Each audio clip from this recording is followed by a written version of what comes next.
이거 지금 사면 30% 할인인가요?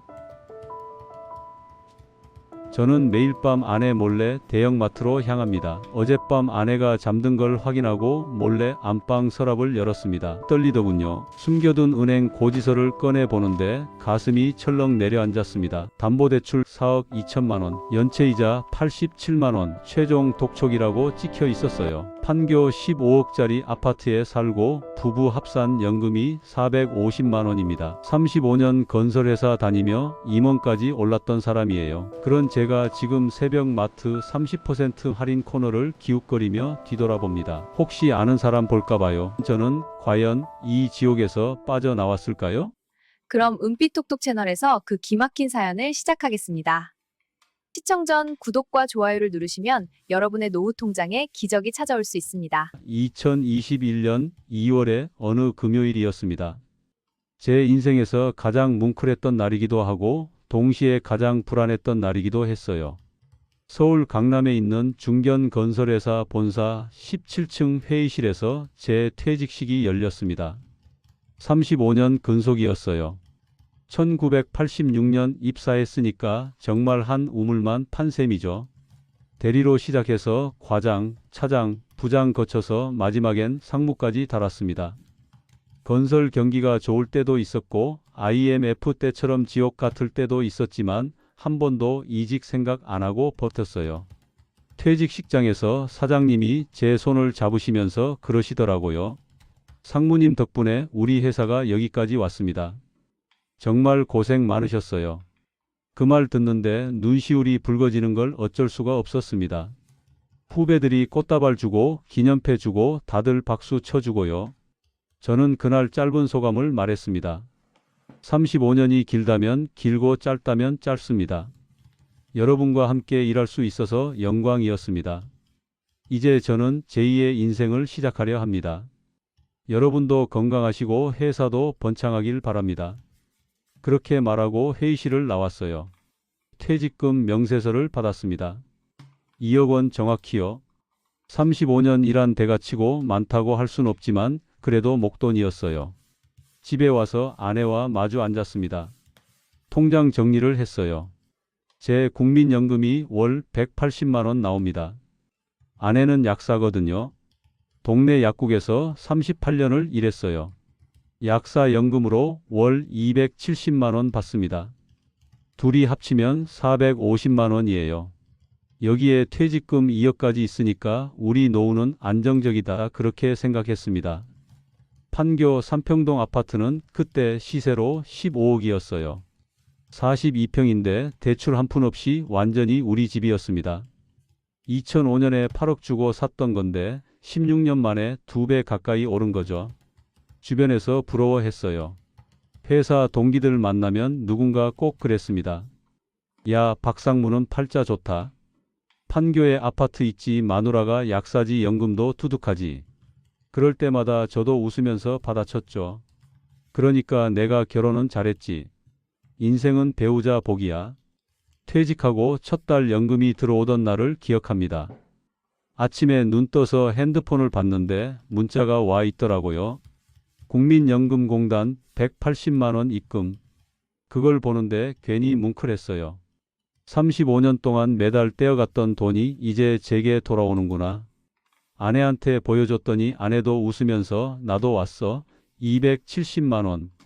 둘이 합치니 450만 원이에요. 그날 저녁 우리 부부는 오랜만에 판교 현대백화점 레스토랑에서 외식했습니다. 여보, 우리가 무슨 재벌은 아니지만 이 정도면 잘 산 거 아니야? 아내가 제 손을 잡으며 그랬어요. 당신 수고했어요. 이제 우리 편하게 살아요. 퇴직 후 석 달은 정말 행복했습니다. 30년 넘게 출근 시간 맞춰 눈치 보고 야근하고 주말에도 현장 나가고 그러던 삶에서 완전히 자유로워진 거예요. 아침에 늦잠 자도 되고 낮에 공원 산책해도 되고 평일 오전에 골프장 가도 되고요. 대학 동기들 만나서 술도 마시고 고등학교 동창회도 나가고 한 달에 모임이 5-6개는 됐어요. 밥 먹고 술 마시고 누가 낼 거냐 실랑이 하다가 제가 종종 계산했습니다. 야, 내가 쏠게. 나 이제 연금 생활자야. 시간도 많고 돈도 들어오고.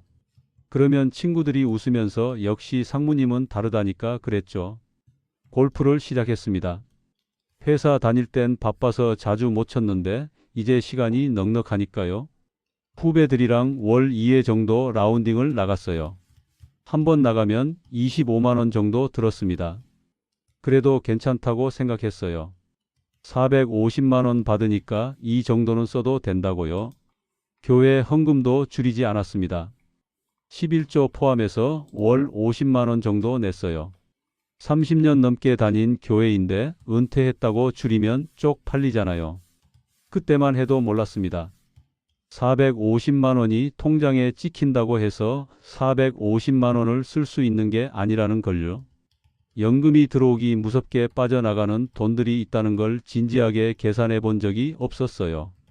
대충 생활비 300만 원이면 되겠지 150만 원은 남겠네 그 정도로만 생각했습니다. 그게 얼마나 큰 착각이었는지는 나중에야 알게 됐죠. 퇴직하고 6개월쯤 지났을 때였습니다. 아들한테서 전화가 왔어요. 아들은 42살이었습니다. 연세대 경영학과 나와서 대기업 계열사에 15년 다녔어요. 나름 탄탄한 커리어였죠. 그런데 40대 되니까 승진이 막히더래요. 동기들은 하나둘 임원 트랙 타는데 본인만 계속 부장급에서 정체돼 있다고. 그래서 고민이 많았나 봐요. 아버지 상의 드릴 게 있어서요. 아들이 집에 왔습니다.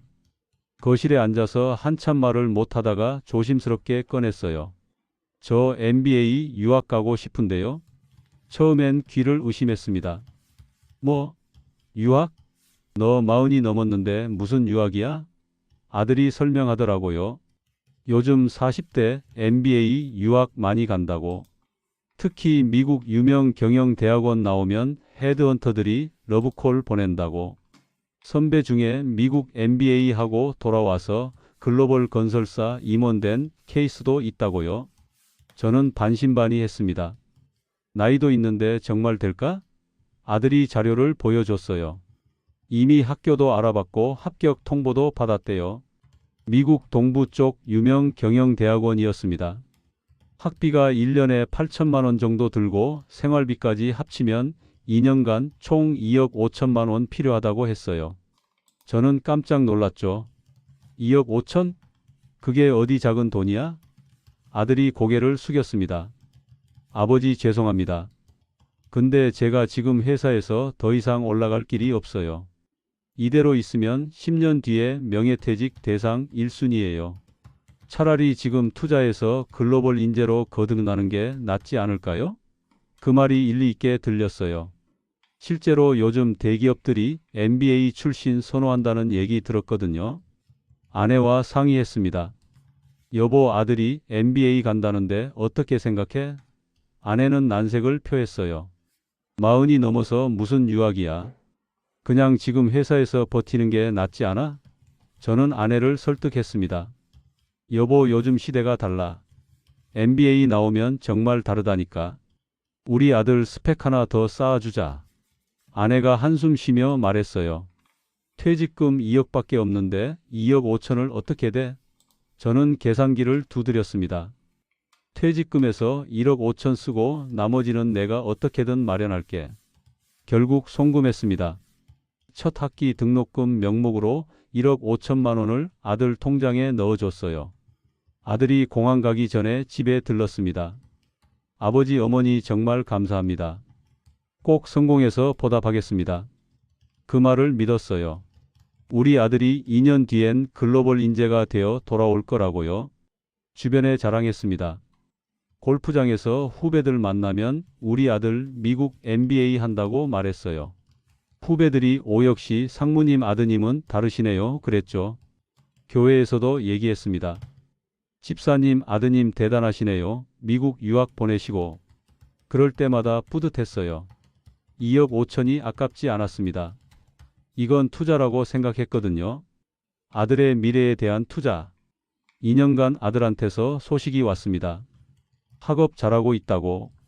교수님들한테 인정받고 있다고. 네트워킹도 열심히 하고 있다고. 저는 기대에 부풀었어요. 2년 뒤면 우리 아들이 대기업 임원으로 스카우트 되겠구나. 그럼 이 돈 금방 회수되겠지. 그런 생각만 했습니다. 그런데 퇴직금 통장 잔액이 5천만 원밖에 안 남았어요. 2억에서 1억 5천을 쓰고 나니 5천만 원이 남은 거죠. 뭔가 불안했습니다. 근데 연금이 450만 원씩 들어오니까 괜찮다고 자위했어요. 이 정도면 충분하다고요. 2023년 여름이었습니다.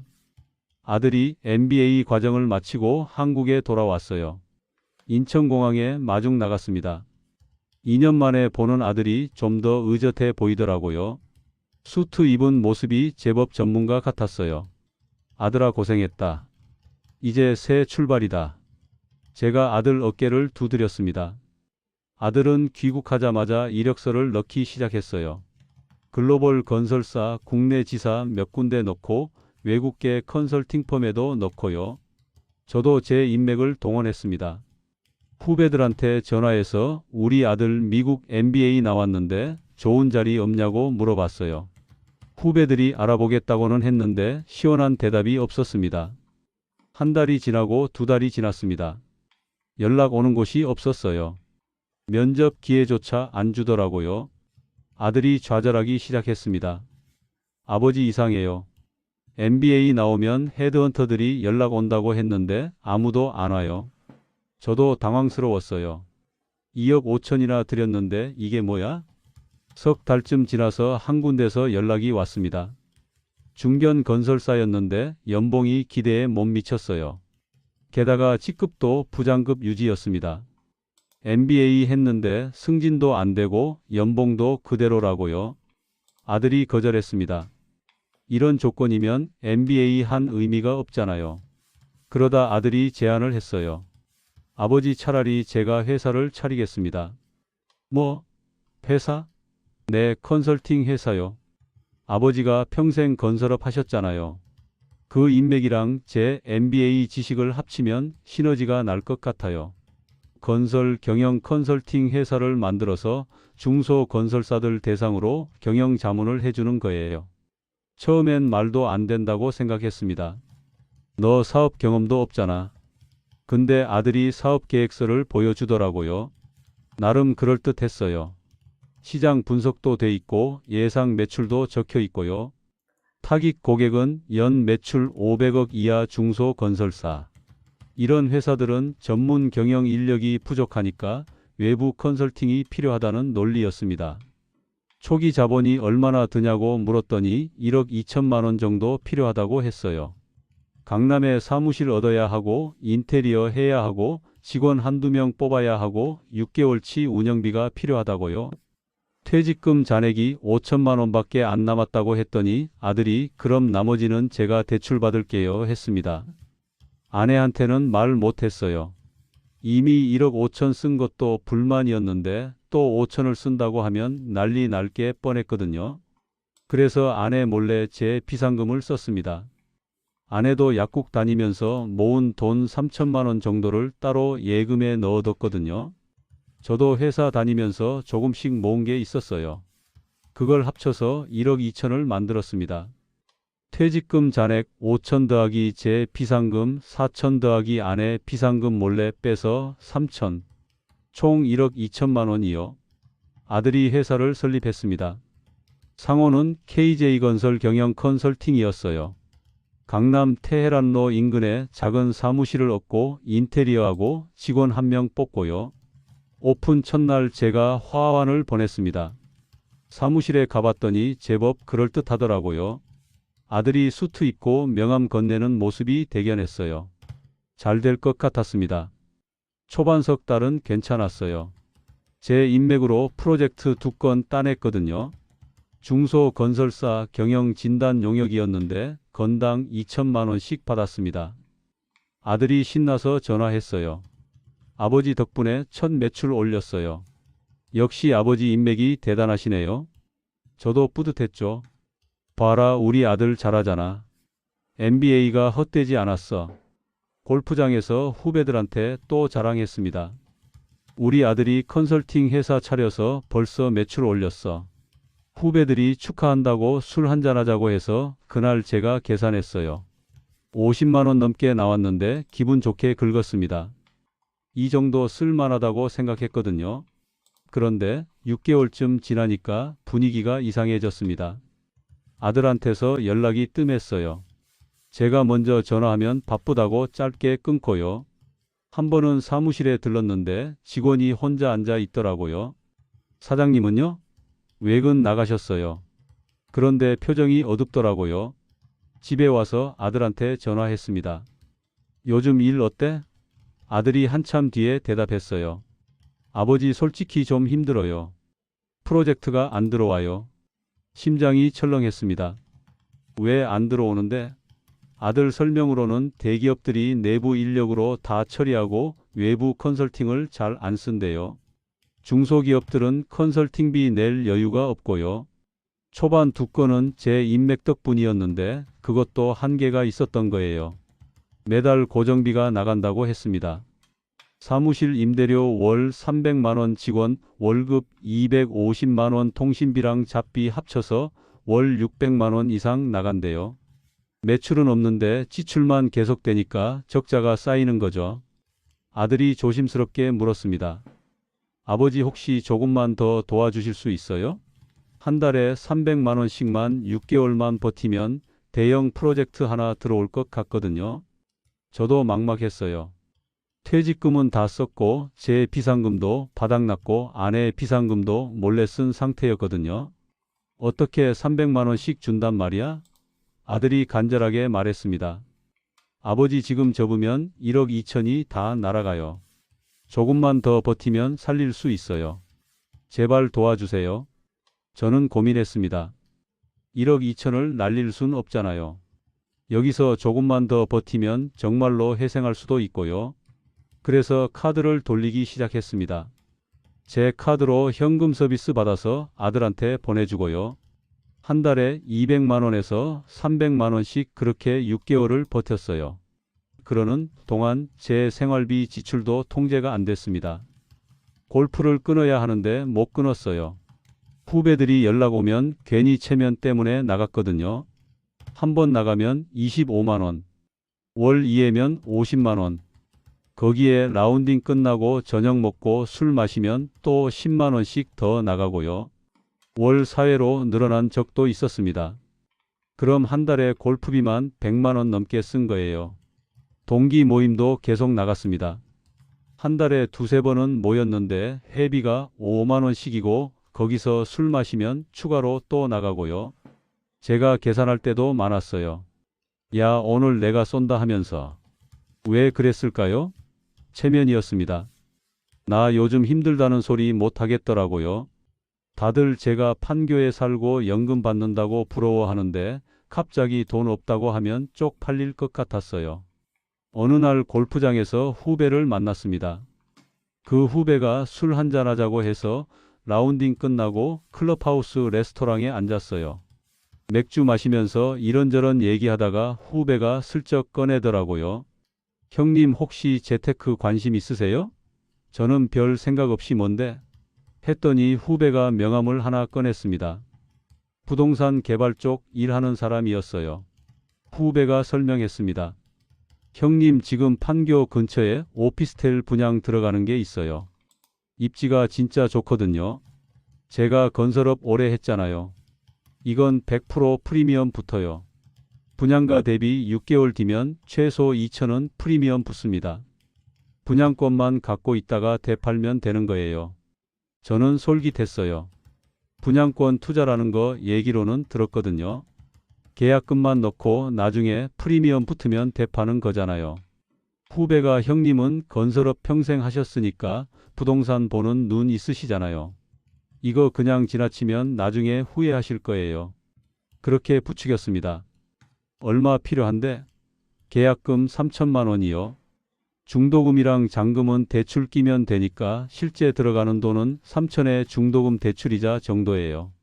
6개월만 버티시면 됩니다. 저는 고민했어요. 3천만 원을 어디서 구하나? 그때 생각난 게 아내 비상금이었습니다.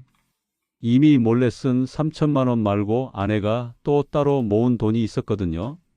약국 일하면서 받은 보너스를 적금 들어놓은 거였어요. 아내 몰래 그 적금을 해지했습니다. 3천만 원이 나왔고요. 그걸로 분양권 계약금을 넣었습니다. 중도금은 대출을 끼웠어요. 금리가 6% 정도 됐는데 월 이자가 한 80만 원 나왔습니다. 6개월만 버티면 2천만 원 프리미엄 붙어서 3,500만 원 받는다고 생각하니까 참을 만했어요. 그렇게 2023년이 지나갔습니다.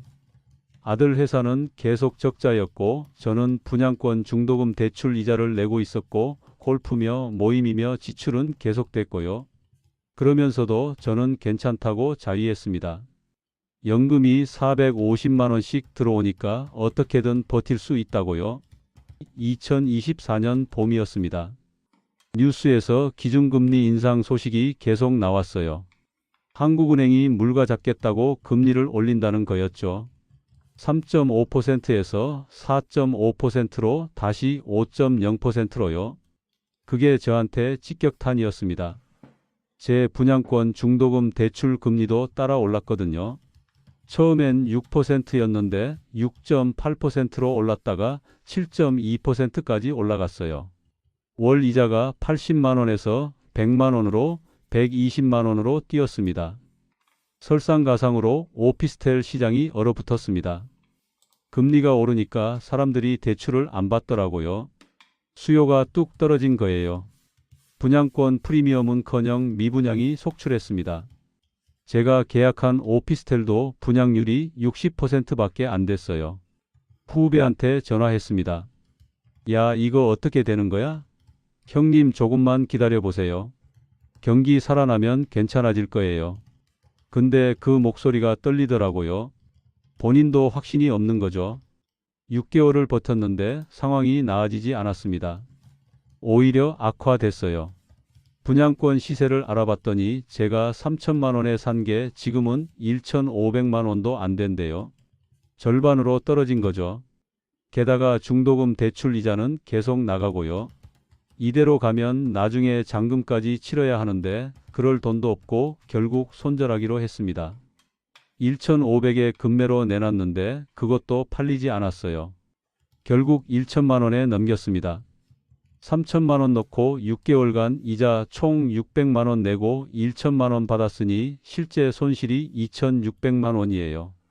거기에 중개 수수료까지 합치면 거의 2,700만 원을 날린 겁니다.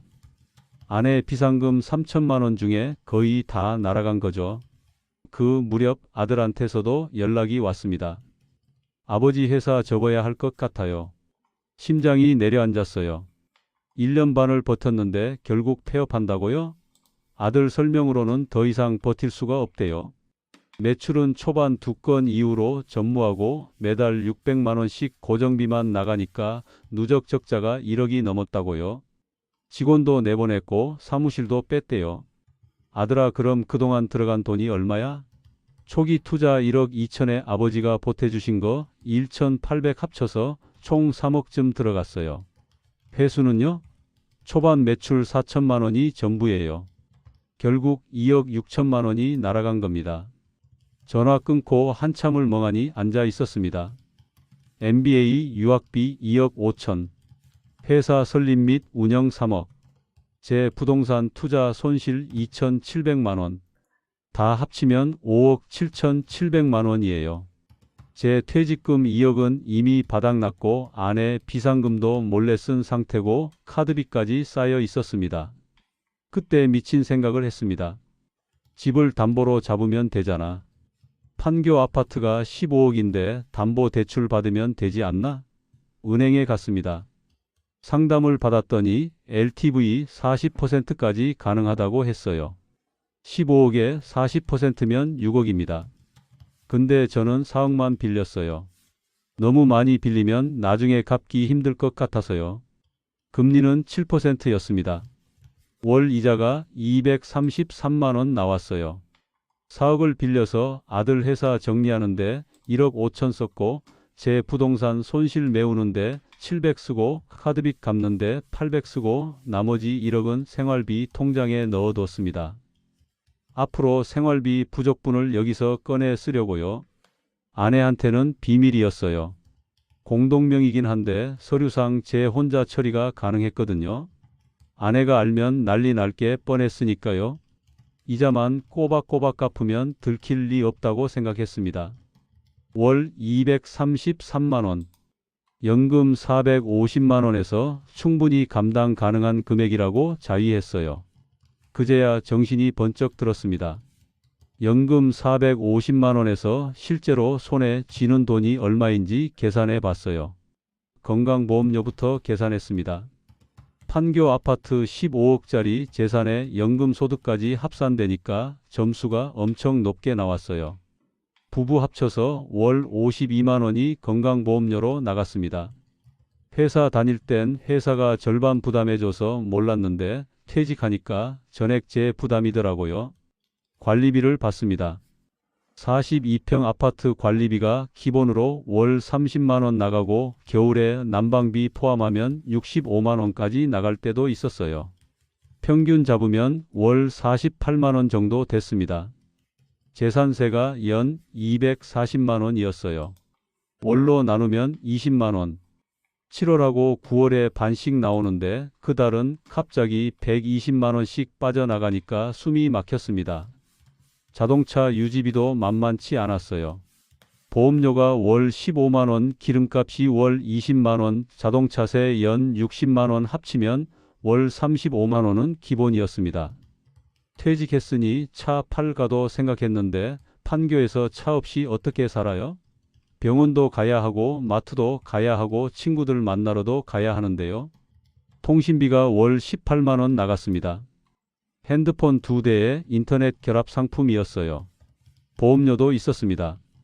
암보험, 실손보험, 종신보험 이것저것 합쳐서 월 40만 원이 보험료로 빠져나갔어요. 해지하려니까 손해라는 말에 그냥 뒀던 건데 이게 부담이더라고요. 여기까지만 계산해도 213만 원입니다.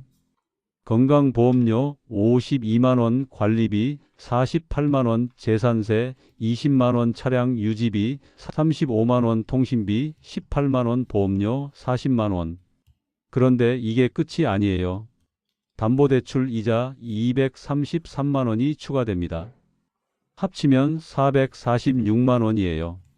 연금 450만 원에서 446만 원이 손도 못 대고 빠져나가면 남는 게 4만 원입니다.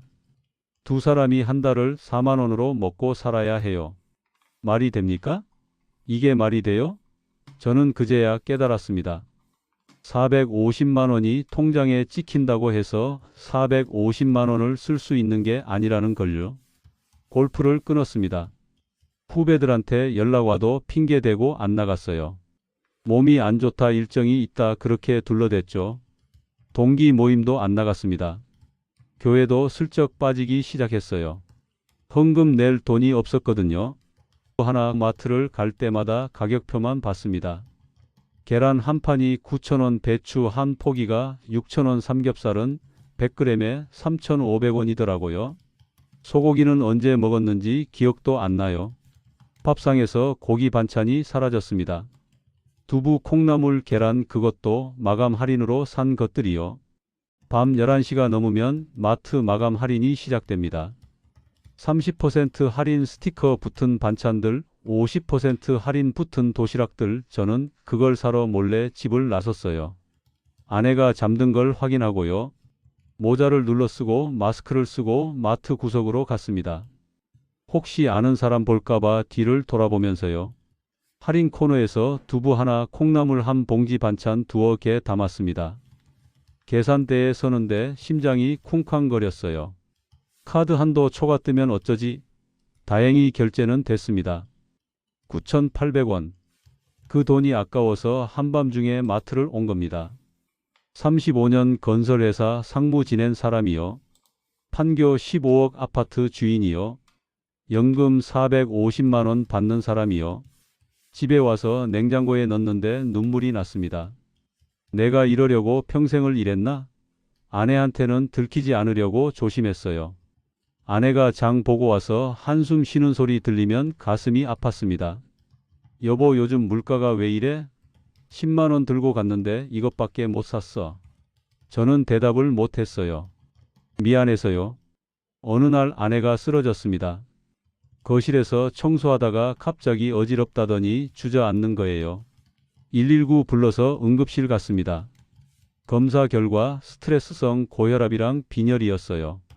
의사 선생님이 그러더라고요. 요즘 스트레스 많이 받으셨어요? 아내가 고개를 저었지만 저는 알았습니다. 쟤 때문이라는 걸요. 입원하고 정밀 검사 받고 일주일 만에 퇴원했습니다.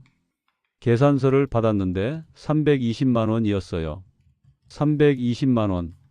지금 제게 320만 원이 어디 있습니까? 생활비 통장에 남은 게 얼마 안 됐는데요. 카드로 긁었습니다. 리볼빙을 신청했어요. 다음 달부터 월 30만 원씩 나누어 갚기로요. 리볼빙 이자까지 합치면 월 지출이 470만 원 넘게 됐습니다. 연금보다 많이 나가는 거예요. 그때부터 매달 적자였습니다.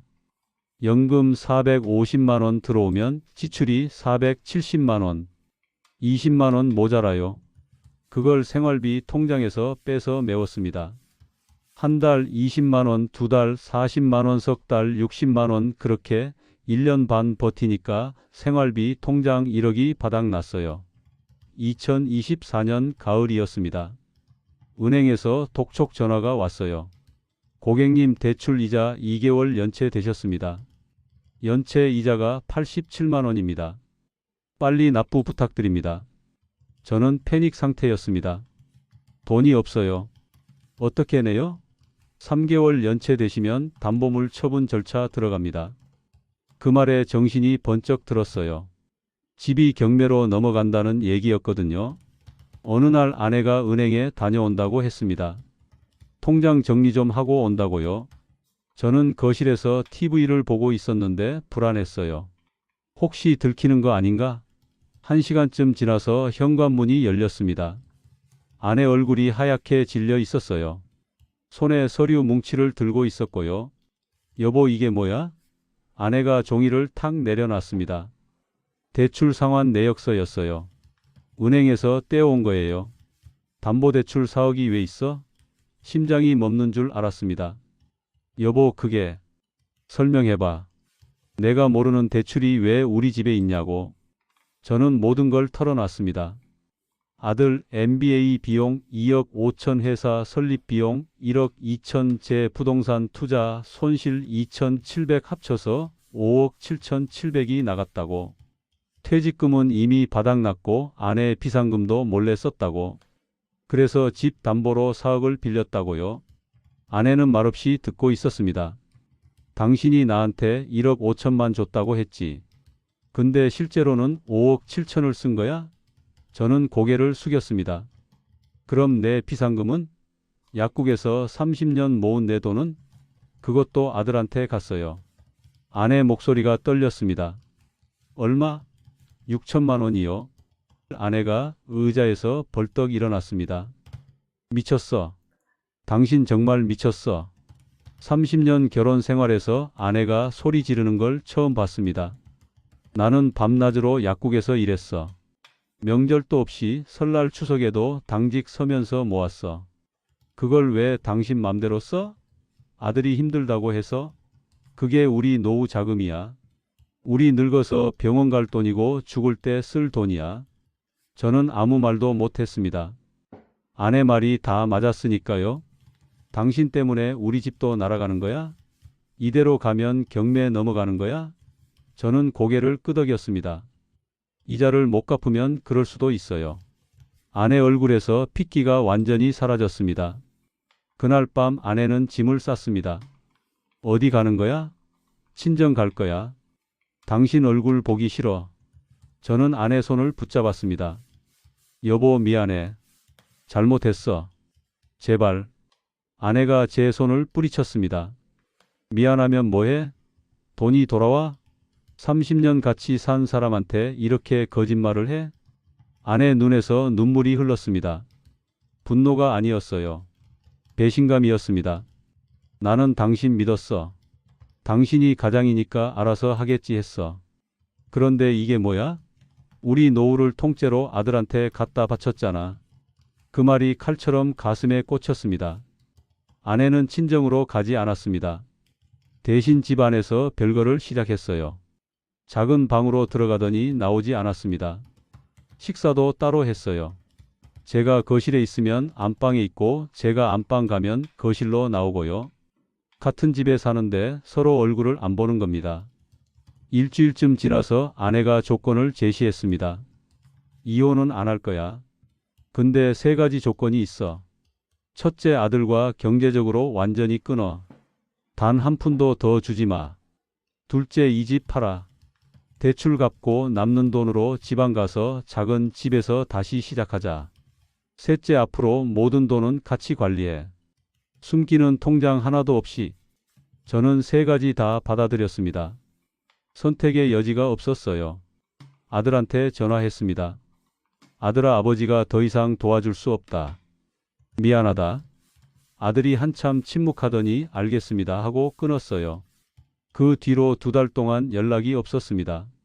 집을 내놨습니다. 부동산 사장님이 시세를 알아봤는데 15억은 힘들다고 했어요. 요즘 경기가 안 좋아서 급매 아니면 안 나간대요. 결국 14억 2천에 계약했습니다. 25년을 산 집이에요. 아들 키운 집이고 추억이 가득한 집인데요. 대출금 4억하고 밀린 이자 정리하고 중개 수수료 세금 다 내고 나니 실수령액이 9억 5천만 원 정도 됐어요. 아내가 지방 가자고 했습니다. 수도권에서는 못 버텨. 우리 대전 가자. 처음엔 싫었어요. 평생 서울 근교에서 살았는데 대전이라니.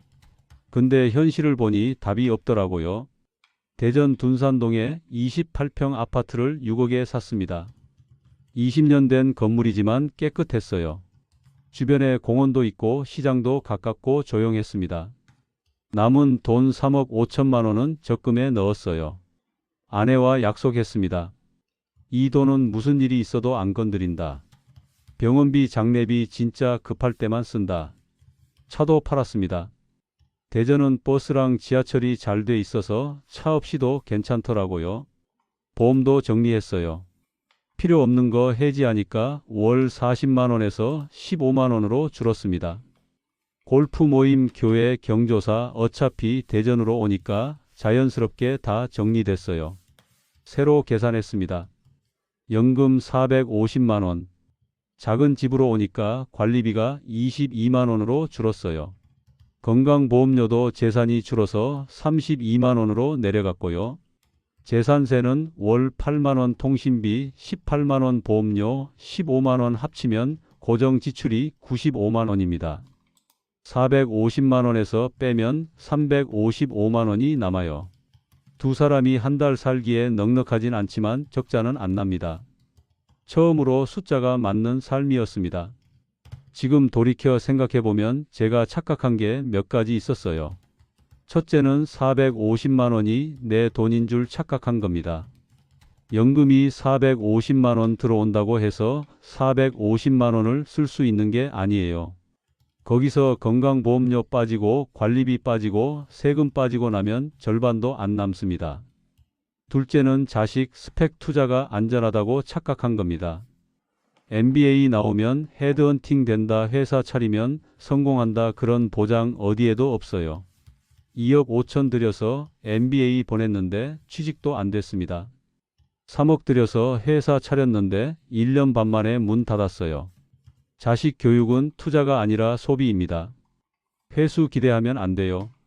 셋째는 내가 건설업 했으니까 부동산은 안다고 착각한 겁니다. 평생 아파트 짓는 일 했다고 부동산 투자를 아는 게 아니에요. 분양권 사면 프리미엄 붙는다는 말만 믿고 3천만 원 날렸습니다. 금리가 오르고 경기가 나빠지면 부동산도 떨어져요. 넷째는 이자만 갚으면 된다고 착각한 겁니다. 4억 빌려서 월 이자 233만 원 내면 된다고 생각했어요. 근데 그게 아니더라고요. 이자 내다 보니 생활비가 모자라고 생활비 모자라니까 또 빚내고 악순환이었습니다. 다섯째는 체면 유지가 중요하다고 착각한 겁니다. 골프 끊으면 후배들한테 무시당할 것 같고 모임 안 나가면 친구들이 수군거릴 것 같았어요. 그래서 없는 돈 쓰면서 체면 지켰습니다. 그게 노후를 파탄냈어요. 지금 저는 대전 둔산동에 살고 있습니다. 이사 온 지 2년이 됐어요. 아침에 일어나면 아내와 간단히 인사합니다. 잘 잤어요? 네. 그게 전부인 대화예요. 식사는 같이 하지만 말은 거의 안 해요. TV 보면서도 각자 핸드폰만 봅니다. 가끔 할 말이 있어도 입이 안 떨어져요. 30년 쌓았던 신뢰가 한순간에 무너졌거든요. 아들한테는 명절에만 연락합니다. 설날 추석 되면 KTX 타고 올라가서 얼굴 봐요. 밥 먹고 차 마시고 2~3시간 있다가 내려옵니다. 돈 얘기는 서로 안 해요. 아들이 뭐하고 사는지 잘 모릅니다. 물어보지도 않고 아들도 말 안 하고요. 어색하지만 그게 지금 우리가 유지할 수 있는 최선의 관계입니다. 손주를 본 적이 없어요. 아들이 결혼했는지 안 했는지도 모릅니다. 물어보기가 무서워요. 결혼했다고 하면 또 돈 얘기 나올까 봐요. 할아버지가 무슨 자격으로 손주 얼굴을 보겠습니까? 아무것도 해준 게 없는데요. 동네 공원 산책이 유일한 낙입니다. 아침 6시쯤 일어나서 갑천 따라 걷습니다. 1시간 정도 걷다 보면 머리가 좀 맑아져요. 가끔 판교 시절 생각이 납니다. 골프장에서 후배들이랑 라운딩하던 때, 교회에서 헌금하며 뿌듯해하던 때, 동기들 만나서 술 마시고 제가 계산하던 때, 그때는 제가 잘 사는 줄 알았어요. 판교에 집 있고 연금 받으니까 부자인 줄 알았죠. 지금은 연락도 안 합니다. 체면상 연락 못 하겠더라고요. 대전 산다고 하면 뭐라고 할까 봐요. 판교 15억짜리 집 팔고 대전 6억으로 왔다고 하면 수군거릴까 봐요. 그냥 연락 끊고 사는 게 편합니다. 가끔 후회합니다. 그때 욕심만 안 부렸어도 MBA 안 보내고 회사 안 차리고 분양권 안 사고 골프 끊고 모임 줄이고 체면 버렸으면 지금도 판교에서 살았을 텐데. 아내랑 사이도 좋았을 텐데. 근데 되돌릴 수 없어요. 이미 엎질러진 물입니다. 여러분께 마지막으로 당부드립니다. 제발 저처럼 되지 마십시오. 연금 많다고 안심하지 마세요. 집 있다고 부자 아닙니다. 450만 원 받는다고 450만 원 쓸 수 있는 게 아니에요. 거기서 절반은 세금이랑 보험료로 빠져나가요. 자식 스펙 투자는 도박입니다. MBA 보낸다고 성공하는 거 아니에요. 회사 차린다고 잘 되는 거 아닙니다. 자식은 자기 인생 살아야 해요. 부모 노후 자금으로 밀어주는 건 둘 다 불행하게 만듭니다. 체면 유지비가 노후를 파탄냅니다. 골프 모임, 경조사, 헌금 이런 거 다 체면이에요. 없으면 끊어야 합니다. 체면 지키려다가 집 날리고 아내 신뢰 날리고 다 잃어요. 지금 당장 계산기 두드려 보세요. 연금에서 건강보험료 빼고 관리비 빼고 세금 빼고 보험료 빼고 최소한의 생활비 빼고 뭐가 남는지 보세요. 마이너스면 지금 당장 생활을 바꾸셔야 합니다. 집 줄이세요. 차 파세요. 모임 끊으세요. 체면 버리세요. 안 그러면 저처럼 됩니다. 저는 판교 15억 아파트를 잃었습니다. 퇴직금 2억을 잃었습니다. 아내 비상금 6천만 원을 잃었습니다. 아내의 신뢰를 잃었습니다. 아들과의 관계도 예전 같지 않습니다. 친구들도 다 잃었어요. 하지만 살아는 있습니다. 아내와 같은 집에 있습니다. 말은 안 해도 밥은 같이 먹어요. 대전 28평 아파트지만 지붕 아래 잠잘 곳 있고 밥 먹을 돈은 있습니다. 통장에 3억 5천이 있고 이건 무슨 일이 있어도 안 건드립니다. 이게 우리 마지막 보루예요. 병원비, 장례비 진짜 급할 때만 쓸 겁니다. 잃은 게 많지만 지킨 것도 있습니다. 목숨 붙어 있고 아내 옆에 있고 잠잘 곳 있고 먹을 것 있습니다. 이것만으로도 감사해야 한다고 매일 되뇌어요. 욕심 부리면 이것마저 잃을까 봐 무섭습니다. 여러분은 저보다 먼저 깨달으시길 바랍니다. 숫자의 함정에 빠지지 마시고 현금 흐름을 지키시고 노후 자금만큼은 절대 지키세요. 자식 사랑과 노후 준비는 별개입니다. 체면보다 생존이 먼저예요.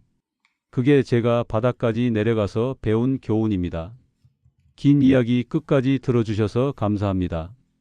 이 영상이 단 한 분이라도 구하길 바라며 구독과 좋아요 부탁드립니다. 여러분의 노후는 제 노후와 다르길 진심으로 바랍니다. 댓글로 여러분의 이야기도 나눠주세요. 다음에 더 좋은 이야기로 찾아뵙겠습니다.